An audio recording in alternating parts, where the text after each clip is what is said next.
Everyone, আজকে আরেকটা নতুন ভিডিও নিয়ে আপনাদের সাথে চলে এসেছি। আজকের ভিডিওটা হবে শপিং ব্লগ।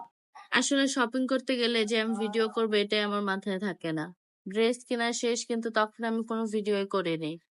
তারপর যখন জুতা কিনতে গিয়েছিলাম তখন মনে পড়েছে যে একটা ভিডিও করা দরকার। তখন হালকা একটু ক্লিপ নিয়েছিলাম যে আপনাদের সাথে যাতে শেয়ার করতে পারি।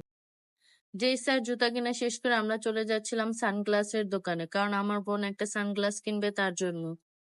আজকে মার্কেটে এত বেশি ভিড় ছিল, কারণ আমরা শুক্রবারেতে এসেছিলাম মার্কেট করার জন্য, তার জন্য মনে হয় আরো অনেক বেশি ভিড় ছিল। একটু ঘোরাঘুরির পরে আপুর পছন্দ মতো একটা সানগ্লাস পেয়ে গিয়েছিল। পরে আর দেরি না করে এটা কিনে নিয়েছিল, কারণ আমরা অলরেডি অনেক বেশি ঘোরাঘুরি করেছি, তার জন্য অনেক বেশি ক্লান্ত হয়ে গিয়েছি। আর আমি এবারে ঈদে কি কি কিনলাম ওইটা আপনাদের সাথে শেয়ার করবো নেক্সট কোনো একটা ভিডিওতে।